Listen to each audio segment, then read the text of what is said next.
have read a lot of books from a lot of different genres, but both of these books from these authors have been one of my favorite mystery and thriller novels. It kept me hooked the whole time without becoming too confusing. While I did have high hopes into coming reading For Found Dead, it really exceeded my expectations. How did it do this? It had all sorts of different characters, detailed descriptions of setting, a great plot, and more. Natalie Richards really aced it in the plot and details.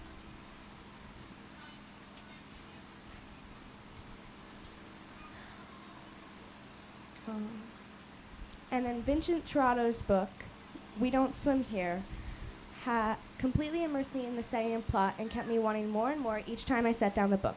Going into it, I did not know what to expect. It was a very different type of book than what I usually read, but I was actually pleasantly surprised by how much I enjoyed this book. This book was released on May 2nd, 2023, so I can't wait to read the next book Vincent Tirado writes. As the winner of the 2023 Pura Belpré Young Author Award, I hope the other books and short stories that they write are just as amazing. So please help me welcome Natalie Richards and Vincent Tirado. This is the weird part where we clap. Do we clap for ourselves? Do we not? I don't know. Okay, we don't. Oh, wait. Are we going to have to hold them? I think we'll hold them. Yeah. Okay, this could be real. I feel like mine's not working super well. That's okay. I think I can hear you fine. Okay. Yeah. Okay, so you did an amazing job, first of all. Everybody give our presenter a hand, because she did an awesome job. Thank you so much. Oh my gosh, where do we start? So once I told you before, I read For Found Dead in one sitting. I picked it up. It was actually a couple of weeks ago. I was sitting at my parents' house. They went off on a cruise, and I was, kind of like house sitting for them and taking care of my grandmother. And so I brought along For Found Dead. And I told someone earlier, I love it when the title tells you exactly what's going to happen. You know 4 people are going to die, but do you know which 4? And that is what you're kind of like in it for, like, okay, let's see who dies, you know, let's see who dies, let's see who deserves to die, let's see, like, how this kind of unfolds. And so as I was like going through this story, I was just kind of like, oh my God, I didn't want this person to die. I was like, oh, I didn't care about this guy. Like he can die. It's fine. Right. And then the twist that you baked into the story had me kind of stop for a moment and then go back to see like where we're like there were a lot of hints, but I didn't pick up on the hints. Right. How do you write your mysteries in a way that like these plot twists kind of like forces you to like go back and think about the hints that you gave them? So, in all honesty, I wish I could say I'm a really good outliner. I'm taking these off. This is really rude. I just realized, I'm like, wait, it's not sunny under here. We're good. But I wish I could say that it was because I was really thoughtful and I was like outlining the whole thing and I had plot cards, but it's really like I dive into the mist and hope to God I find my way back out. Like it is a total miracle whenever I do. Every time I finish a book, I'm like, all right, I have figured this one out too, so maybe one more.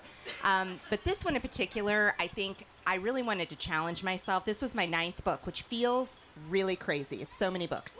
But I know, right? It's still hard to believe. Maybe somebody else wrote them. I don't know.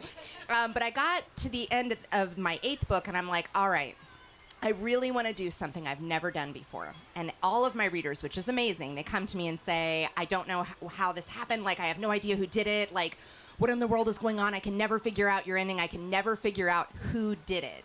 And I was like, all right, what if you know immediately? What if I force myself to write a book where the whole mystery is why and who dies? So I wanted to try it from a different angle, and it was a huge risk because it could have just been like, everybody hates it. They didn't, so I was very lucky. But a lot of it does come out just kind of I fly into the mist, and then I find myself writing behind my back a lot. And I think maybe the nature of my books, because they are so like pulse-pounding thrillers, I can do that.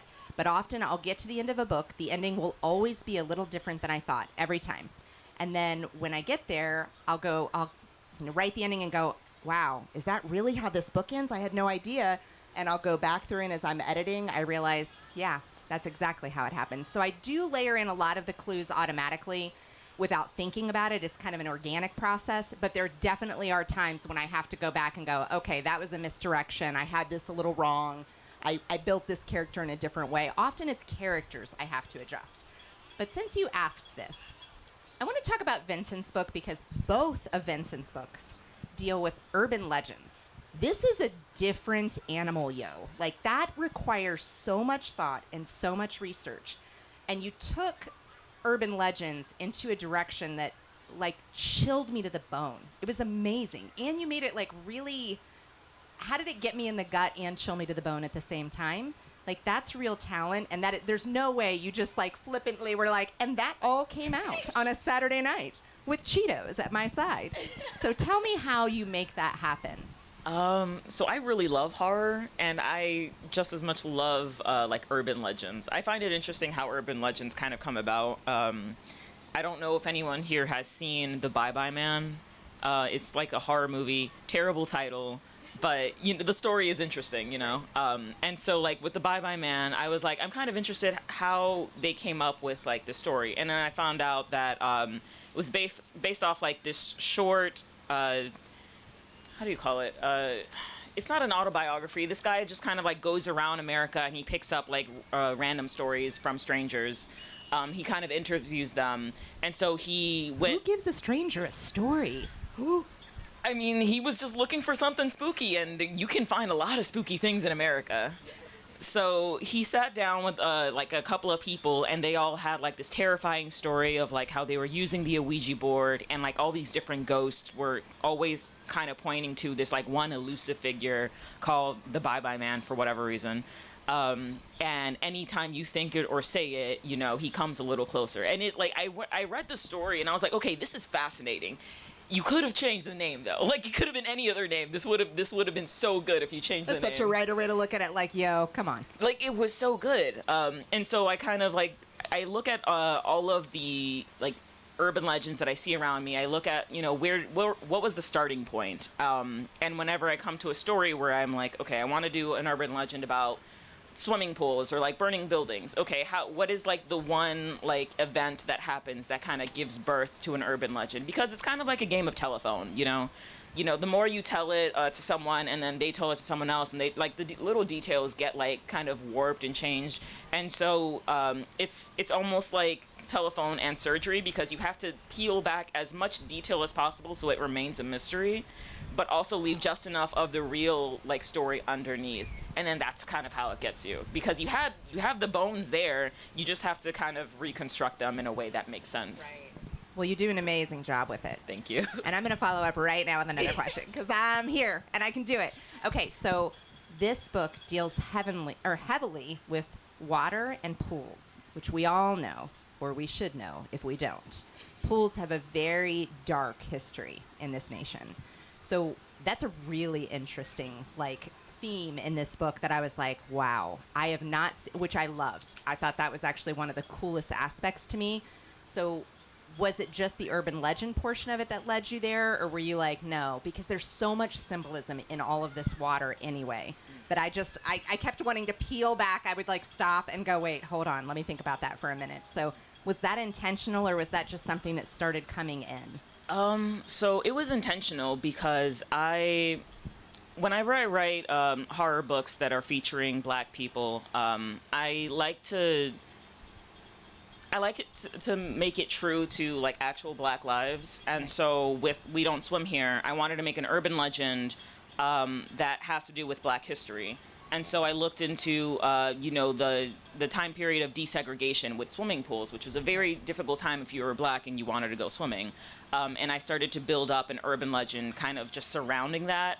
And I just kind of had a great time with it, because, again, I love urban legends, but I also love being able to, like, take something that was real and, like, build up something on top of it.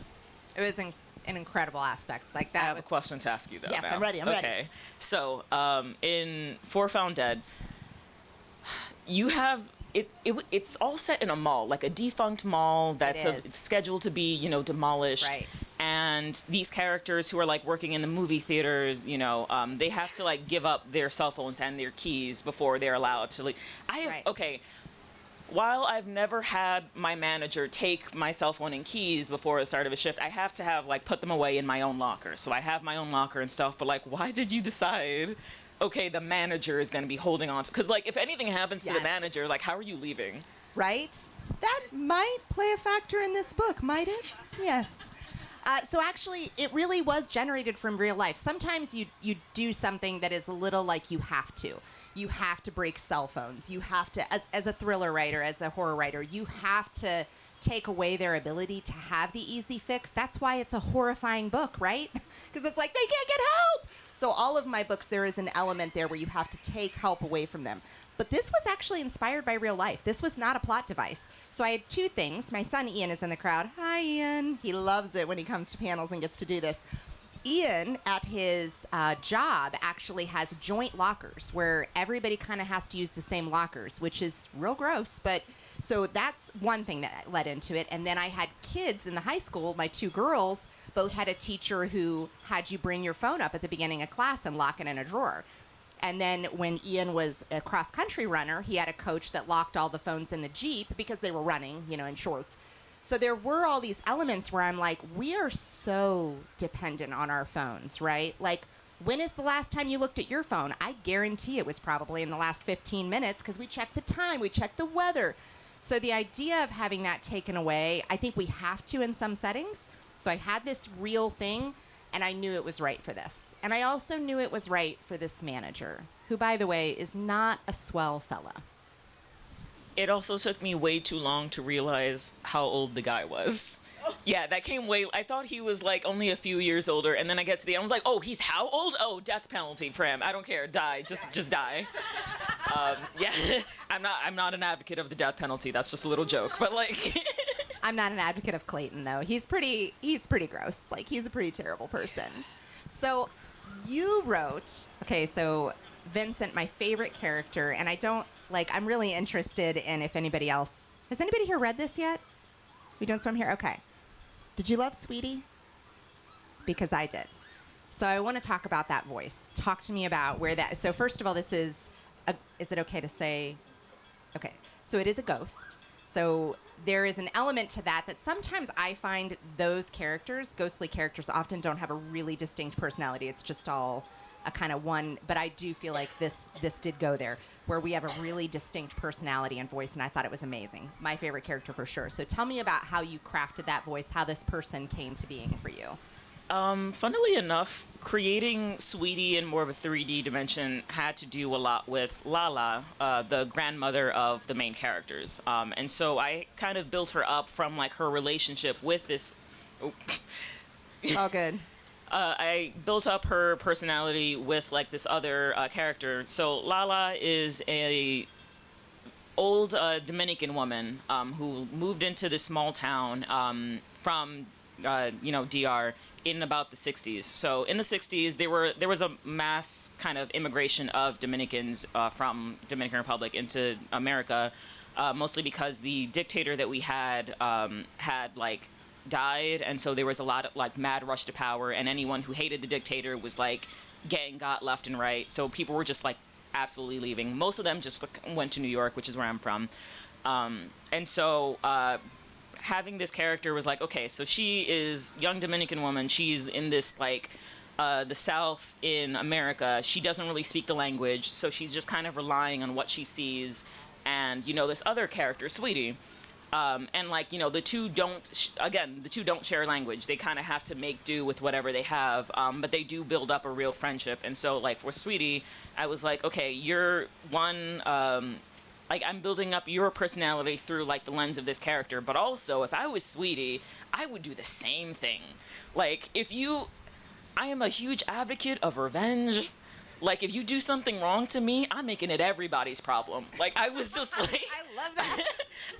Everybody's gonna know, like, no one's gonna rest. Like, there's that one GIF on, like, online that's just like, oh, I didn't get to sleep because of y'all not getting to sleep. I'm that person. Like, if you do something wrong to me, you're not gonna go to sleep about it. Like, I'm gonna make sure everyone knows. And so that was, like, two big proponents. It's just like, okay, she's full of rage, just... She's allowed to be, essentially. Like, she's full of rage, but also, like, she had, like, this entire life that I'm, like, building up through, like, this other character in the background, and how it kind of, like, shows you, like, this is why she's mad. Like, you took so much from her. Yes. And I was really interested in to see, like, people always ask me, what do you want kids to take away from this book? And I have to like practically fuse my jaw shut so I don't accidentally say, sometimes violence is necessary. But like, sometimes. But also, I also want kids in this book to be a little bit more critical of the things that they see, the things that they hear, what they're told. Because like an urban legend, you know, the more you kind of perpetuate a story, the details get lost. And so you have to be a little bit more critical about like who is taking the details away and why are they doing that. Yes. Yeah, that's fantastic. I love that. That's great. Yeah. I definitely do have an element in many of my books, but especially For Found Dead, where I want, there's a character. Did you not see them?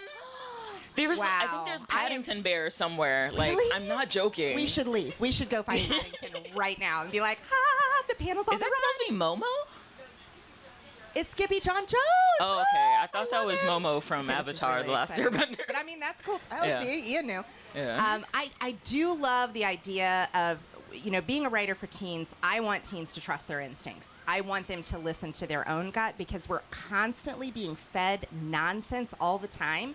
Even by parents, even by people that should be good and teaching you good things. Skippy John Jones is coming over. Vincent, it's happening. It's happening. It's happening right now. This moment is for. Oh my God. Is Skippy John Jones coming over? It's so my gosh. Cute. This is so exciting. What show is it from? Do not commit violence against Skippy John Jones. It's a children's book. It's so great. Do you remember me reading this? Oh my God. Hi. This is adorable. This is so exciting. We never.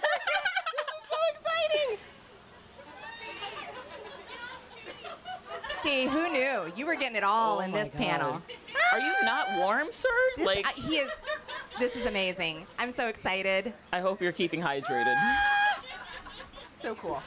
This is very fun. Now we're going to talk about death and murder. Not to you, Skippy John Jones. We love you.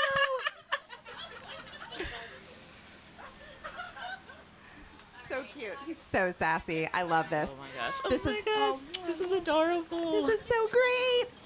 That was really distracting. I was really I'm so bad. I was like, shiny squirrel. Oh, I'm so very sorry. It's okay. But yes, trust your gut, because look, I'm an adult. Maybe you shouldn't be listening. Like, really? Like, maybe you should just be trusting yourself. But seriously, I think that critical thinking, we're losing that ability. As a whole society, we are losing the ability to think something through and go, I know I read that on the internet, but that really feels wrong. Something is missing from this story.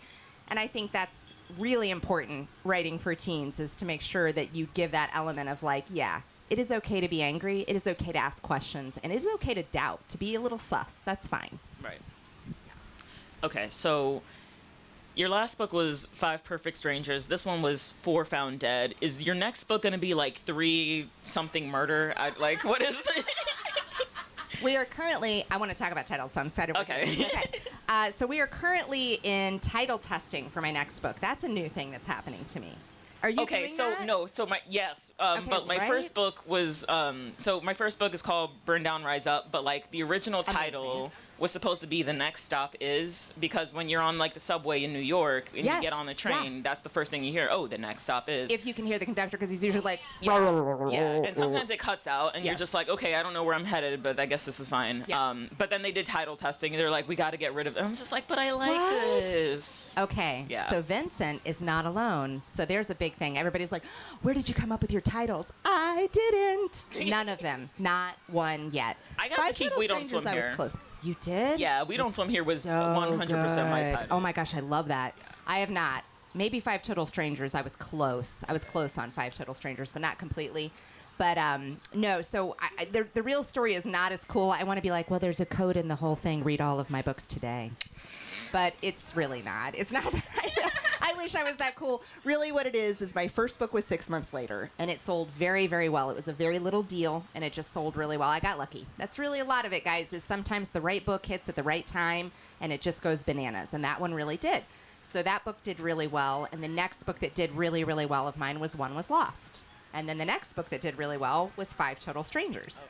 And then that one hit the New York Times bestseller list. And then 7 Dirty Secrets hit the New York Times bestseller list. And then they were like, all the numbers all the time. And I'm like, okay, but I'm not Janet Ivanovich and I'm running out of numbers. Like, so I really, So now we're in title testing, and like there is an element to this. They're giving me titles that have numbers in them that do have 3 in them, and I'm like, first of all, I'm answering a lot of these questions. I'm also answering, which one do I read first? It doesn't matter. They're all standalones, I swear.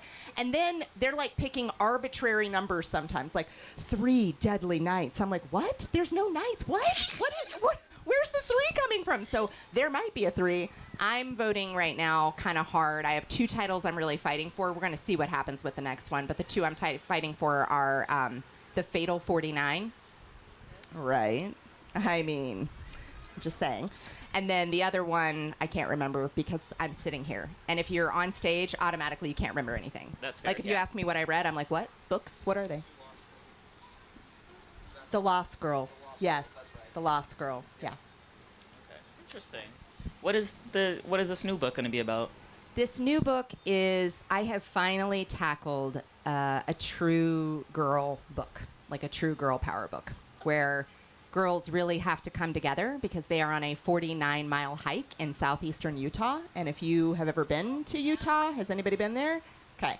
You can leave cell service in southeastern Utah for a day, an entire day, without even trying. You're just on a road and you're like, doo-doo-doo, I have no cell phone for the day. So it's really creepy, and it's another... That's terrifying. They're like, absolutely not. No, sir. But it's beautiful. And it's stark, and it's very dangerous and incredibly breathtaking, and I wanted to show real friends. So I did that. And they have to rescue a 3rd girl who is in very serious trouble in the middle of the backcountry. So there's that. I mean, there's probably some death. Just saying. I love the fact that you are consistently like taking help away from your characters. I'm really like, I like to say I'm like, you know, I bake cookies, and I'm like kind of a nice mom, right? Like, I'm a good person. I'm Betty Crocker with a dark soul. If Betty Crocker was a murderer, she would be me. That isn't, because in both my books, like, my characters will tend to, like, you know, they'll have their cell phones, but they don't really trust anyone to help them. They're just kind of like, oh, like, you're definitely not going to help me, or you're not going to believe me. Which is kind of where I was going next, because I do think of that. Your characters have major trust, like, I don't trust. There's also, and this is what I really wanted to talk about, rules. So you have developed this kind of intense set of rules in this community. And where did this come from? Like, because this is a theme that really runs through a little bit in the other 2. Yeah. So there are really rules that kind of dictate things and are really critical. So where did that come from? I guess it's still, to some degree, like, still urban legends. Urban legends tend to have some sort of rule to them. Like, oh, if you're going to do, like, Bloody Mary, there are some games where, like, you need to have a candle in the bathroom, and other times, right. like, you or don't 3 need times. Yeah, like, it's like, you know, these, like, sort of, like, rituals. And so I think it's just really interesting that there are these, like, hard and fast rules to play by. And then other times it's just like, well, you know, you can sort of leave this out if you don't have to. Like, in my first book, you have to play along, like, you know, the train. But in Burn Down, Rise Up, they speak to a woman in London, and their train stations like stop running about, like, I think around 3 a.m. or so. And so, like, if you want to go and play this game, you're literally walking along the tracks. Like, you have to, like, these hard and fast rules can be kind of like flimsy in other places. Oh my gosh. Yeah. So I kind of like I like playing around with, like, rules. Like, okay, you absolutely have to do this. You could do this, not necessary, you know, but then there are others. Just like, if you don't do this, you will die. I mean, that's actually true. Yeah. I mean, it really is true.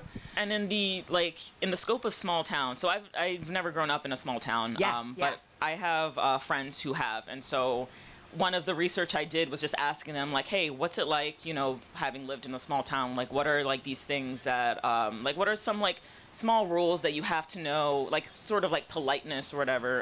A constant phrase that comes up in We Don't Swim Here is like, oh, she had a polite smile, but not friendly. You know, you kind of smile because you have to, but it's not because you want to. And also, So the two people that I asked for their help, just kind of knowing. Is this the dedication? The dedication. Okay, I love this because I was going to ask about this. This is great. Yeah, so in my dedication, I shout out two of my friends, Ford Blue and Serena Johnston, and I was going to, like, put them in the acknowledgments anyways, but when I was talking to them, like, hey, could you, like, tell me about your experiences? Serena was just like, hold on, Ford, I got this. You're putting us in the dedication. I was like, are you, like just bargaining with me? Wow. And I didn't have anyone else to put in the dedication. I was like, okay, like, that's... I kind of love that. That's awesome. That's very cool. They're two of my closest friends, and I love them. But Ford, really funnily, I was just like, what's a town like? And he's like, yeah, they really love Sonic. Like, there's a Sonic everywhere. And so that was, like, something I wrote into the book. Because I've never seen a Sonic. So they're all kind of... Yeah. So I've never seen a Sonic. You've never seen a Sonic still? No. Wow. Yeah, I don't leave my house often. I mean, right. I was actually going to say, like, I don't want to, like, speak ill of Sonic because I know some people are love Sonic. But, yeah, I'm not a huge fan of Sonic. I've never been to a Sonic. So I would ask my friends, like, what's it like? You know, what are people usually like? You know, what are some colorful characters that you feel like are kind of always present in every town? It's like, oh, you know, that one, like, racist couple, you know, just don't bother them. They're old. They don't do anything. And it's just like, okay, that's weird, but that's fine. That's not cool, but all right. Yeah, it's just like, all right, I'll just keep it moving. It's fine. That's awesome. I love that. That's really cool. When we were driving here, we were actually talking about, like, I'm so Midwestern.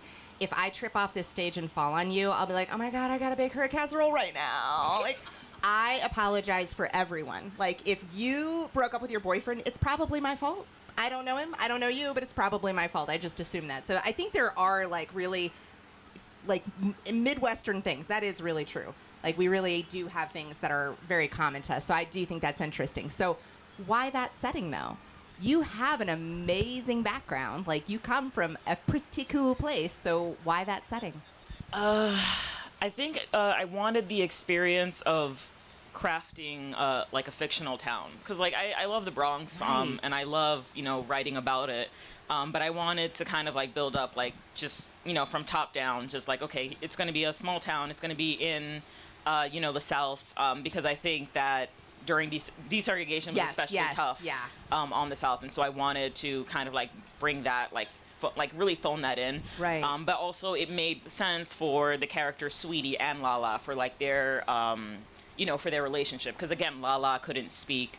I keep calling her Lala because the main character, Bronwyn, calls her Lala because she could never pronounce abuela when she was younger. And so when she was younger, up until she grew up, she just called her Lala. I think everyone has, like, a fun nickname for their grandparents. Yes, so and that's a beautiful one. I'm like, oh, I love that. Yeah, I think that's great. So, like, you know, I had to put it in the South because of a lot of Dominicans went into New York, and so it wouldn't be tough for her to find someone who speaks the language. Sure. But I was like, she needs to be more isolated. We got to put her down south. I love that. I love that choice. Yeah. That isolation is part of the creepiness. Like, it is really, because that probably helps the rules to work. You know, rules aren't going to work very well if you have all these bizarre rules and you're like, yeah, okay, I'm going to drive 10 minutes to the Starbucks over here.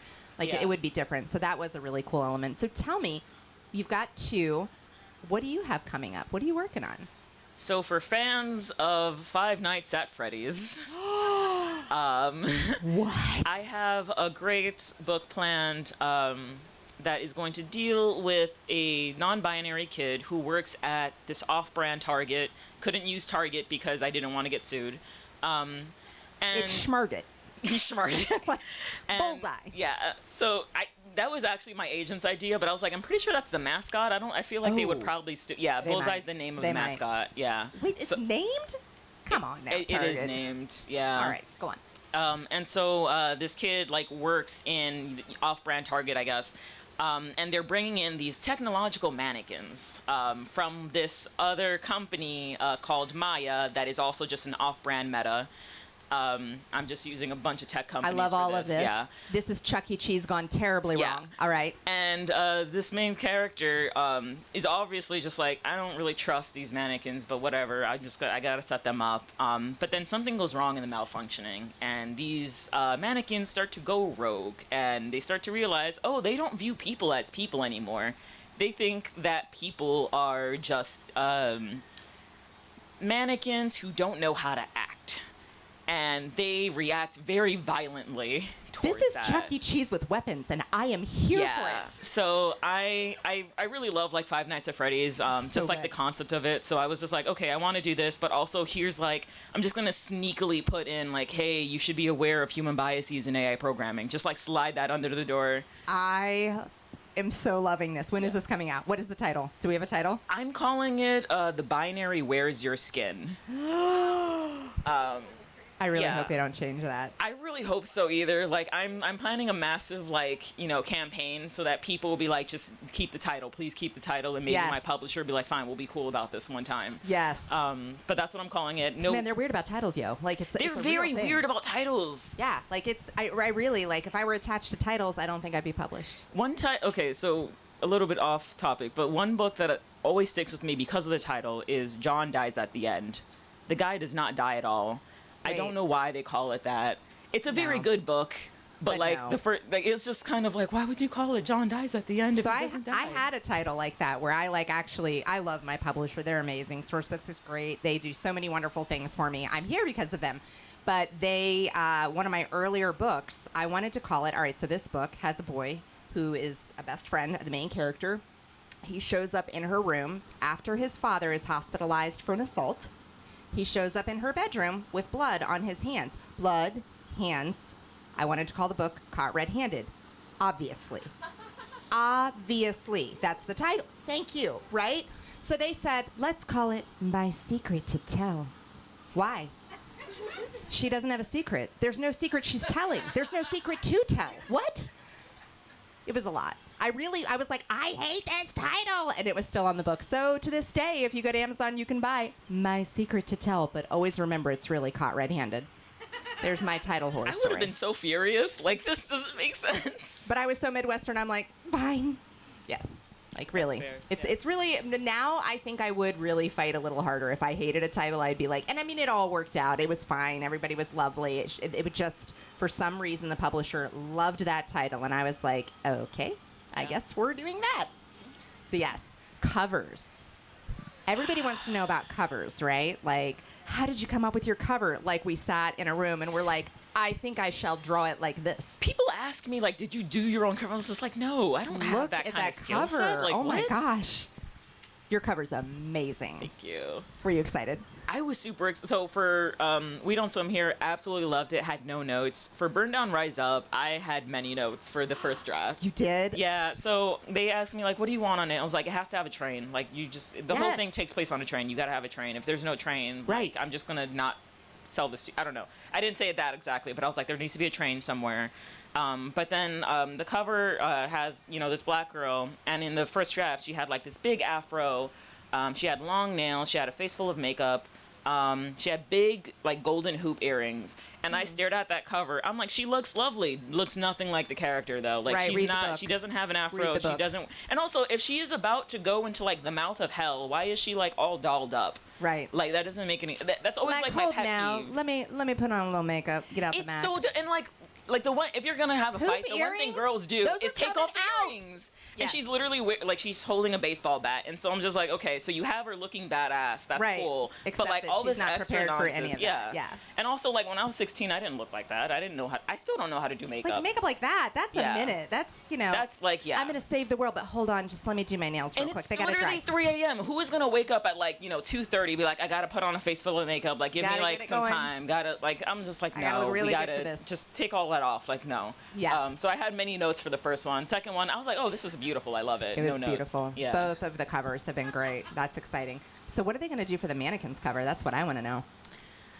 I don't know yet. I really don't know yet. Very. I'm still like in the midst of like really writing it out. Yeah. They know that what I'm planning. Like they know that this Yes. is what's coming. They don't have a choice. Like this is what Like, I'm planning on doing. They're going here. It's happening. Yeah. But Are we at I'm. questions? Yeah, we have 15 Okay. minutes. I would. So I'm not sure if you've seen. This is an adult horror novel called Ghost Eater. That sounds so familiar. I it don't is- know if I've seen it yet. It is by Clay McLeod Chaplin, and that's he why. has like this it looks like a mannequin with a shroud on it, but it's supposed to be a ghost. In this book, it's about this woman who is kind of reeling from the death of her ex-boyfriend, and so she finds out about a drug that lets you see the ghosts. And so, the funniest thing is who wants that drug? You. I don't want to see them. I know they're there, probably, maybe. I mean, yeah, it was very good, though. I was in love with it. But I want something like that cover where it's just like, okay, here, but I want it a little bit more bloodier because the binary wears their skin. So it's, we're going to do, I would love to do like Silence of the Lamb. Like, we got to like throw some patches of skin on a mannequin, like call it a day. That'll be great. It'll probably traumatize someone, but it's fine. I love it. And quickly, my favorite cover was 7 Dirty Secrets by far. There is a water element in that book that's really important, and it actually has a girl walking in the water, and that was the first time I was really... I have good tight covers anyway. I like them all, but that one I was like, okay, I have chills. I really love it. So, yeah. Okay, we are supposed to turn this over. That one! Turn it! Yes, that's the one!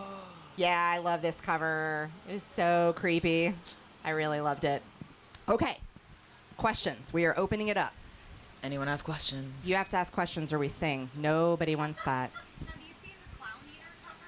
I haven't. Okay, I have to look at that. Yeah. Clown Eater? Yeah, so when you said you want something more bloody versus the Ghost Eater, I thought of that.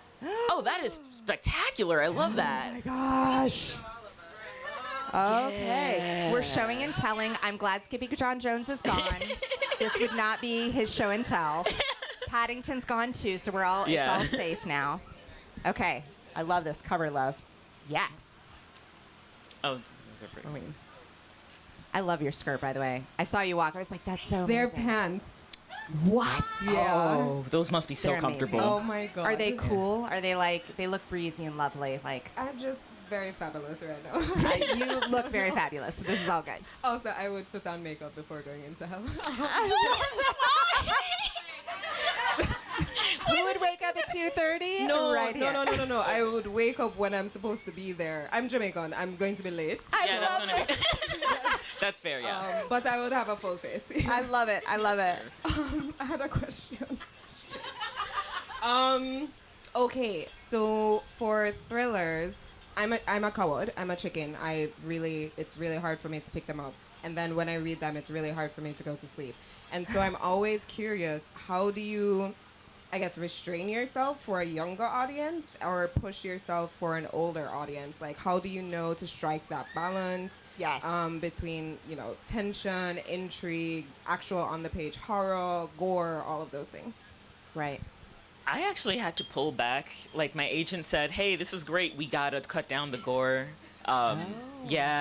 Especially it was mostly for my first book. My first book had a lot of gore because there was a lot of people on fire, and so there was there was fire. Yeah, so much.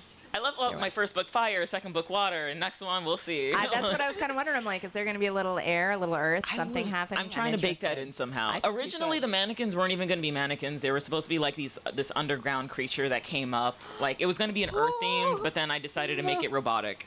I'm really glad for that. Yeah. Thank you. Besides, Chuck E. Cheese, murdering. Yeah. But to answer your question, the way I tried to figure out, like, okay, how much horror do I want to put on the page has to do with... it depends on, like, how much I space it out. So if I haven't had horror on the page in a while, then I'm like, all right, I will put more horror here. Or if I have, like, this really long, bloody scene, then I'm just like, okay, we can't have something we got to let the characters breathe a little bit. Yeah, that rest between. Yeah, in my first book, I had written in this really old meme because I thought no one would recognize it. And it's absolutely terrifying out of context. So this ghost character says, oh, what are you going to do with that big bat? You going to hit me? You better make it count. Better make it hurt. Better hit me in one shot. And the meme that it comes from is literally of like this, like almost a children's novels, like baseball, like, and that's what it says on top. And it's hilarious when you look at it. And so I thought, no, it's old. No one's going to know about it. And then I get a DM on Instagram from a teen who like screenshotted it and also sent me the meme and was like, why would you do this? And I was like, all right, hold on. First of all, you weren't even old you weren't like alive when this came out. Like, why teenagers know everything. We should all be afraid. They will absolutely run this world. They probably already are. Are you already running it? You should let us know. I I will say I don't. I actually kind of refuse, and it was really hard for me with For Found Dead. There was a point, I'm a mom of teenagers, so there was a point that I was like, oh, I don't want to write this. I really don't like this death scene. It's really hard. I don't want this character to be gone. I don't like the way it's happening. I don't like anything about this scene. And I had to like do it in chunks because it was really difficult.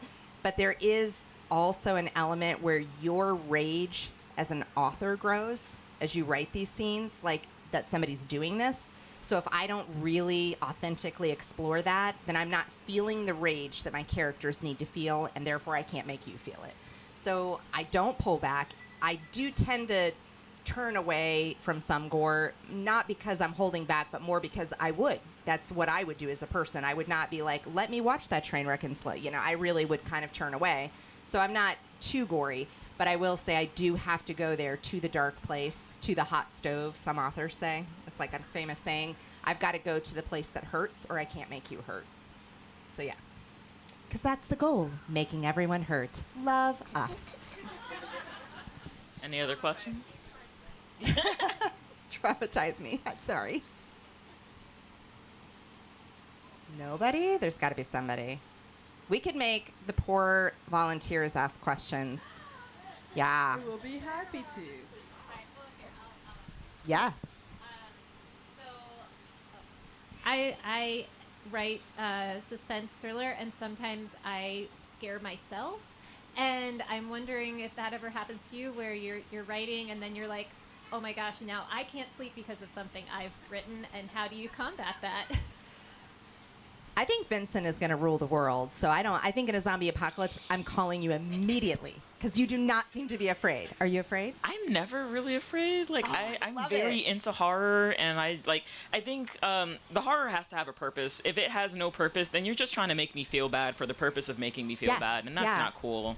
But otherwise, like, I never really scare myself. I'm just kind of like, oh yeah, this is gonna be fun while writing a gory murder scene. Like, oh yeah, this is gonna be. I'm like kicking my feet and giggling like a little schoolgirl the whole time. It is. I feel a little bit insane sometimes, but I'm just like, we're gonna have fun. It's fine. And I love that. I think it's amazing. I do scare myself. I'm in the same boat. Like I have had, there was a scene in 7 Dirty Secrets that really scared me. There was a scene in 5 Total Strangers of a wreck.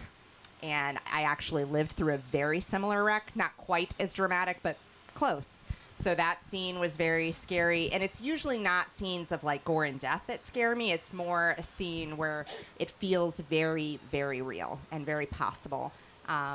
So yeah, and when I do, I go to nature, like, you know, go outside. Like that's the number one thing. Or I do go, like, especially now, I've been writing for a long time now. I'm old, don't look close. So I really do now. My kids are the age that I'm writing, and that is a lot scarier. Like it is, I'm like, wait a minute, these are my kids. Like it's very, very scary, but I have to like push that right out of my head and get right into that teenage skin. Like you just have to go right back to the place that you were. Not in the real way, not in the mannequin way. I don't want to wear the skin. I don't want anything to be put in a basket. It puts the lotion on its skin. I'm good. Like I'm good. But I do really feel like I have to be fully immersed in that. But then I do need to step into nature, step away, spend time with my kids, watch something ridiculous, read a kid book. Yeah. It's a good question. Oh, another question? Wow, we have a 5-minute warning in the back. Well, I would like to say that I'm a high school media specialist, and I'm tutoring a student who's reading The Lord of the Flies. How would you contemporize that type of story for young people in your genre that they could study with their English classes? Or, you know, what can we do to, it's just so interesting to see what people did a long time ago, but how do we contemporize things that kids are reading in our English classrooms? I love that. I couldn't really hear. Okay, so I'm sorry. this was about a student who reads Lord of the Flies. Oh, okay. And how would you take that concept and modernize it? Which I think has been done actually quite a bit. Yellow Jackets. Yeah, Yellow Jackets is the TV adaptation of that, and there are a lot of books that do that. So I probably wouldn't go there personally, but I think it's been done really well. And I actually will say that both of my daughters who read Lord of the Flies hated it. They did not care for it at all. Did you like it, Ian? Lord of the Flies? Oh, you didn't read it. Okay, so it's interesting. Like, I'm interested to see how well it's connecting with kids now, because both of mine, my younger two at least, were like, no. Did you read it? No? Okay. Yeah, I I'm think curious. I remember It's reading it, interesting. and I was like, oh, okay. Like, Right, this is- right. Yeah, it's it didn't. Beauty Queens by Libba Bray. Yeah, that's a really good version of it. That's actually a woman version of it. But not a concept I would probably mess with. Never say never, though. I also didn't know I would set a book in an abandoned mall, which, by the way, I had a photo shoot outside of an abandoned mall for that book, and that was the creepiest place I've ever taken pictures of my life. Like, that was so... I actually did, like... I'm like, I am so... And in the photo, I look like... I look so uncomfortable. Well, he took a bunch of pictures of me smiling, which I'm like, death! I'm smiling about it. Oh, my gosh, you just had so much water fall on you. What was that from? Did it rain last night? So weird. Do we have towels? Oh my god. Oh my gosh, like that was bizarre. It came out of nowhere. Oh, thank you. There's always someone with napkins. Isn't that a good thing in the world? See, while I don't scare myself, there are very few times when I actually do get scared, and Yes. like the way I combat it is by accepting that I might just die.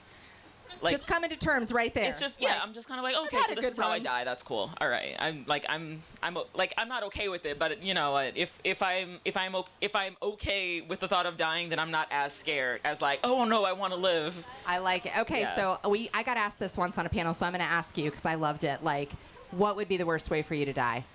Like, what would be your personal nightmare? Trapped underground while it's slowly filling with water. Trapped underground, slowly filling with Or water. actually, okay. Okay. I think okay. it's claustrophobia. Like either trapped and like, you know, it's slowly closing on me, or like if I'm gonna die, make it quick. Yes. You know, like Yes. don't make me like.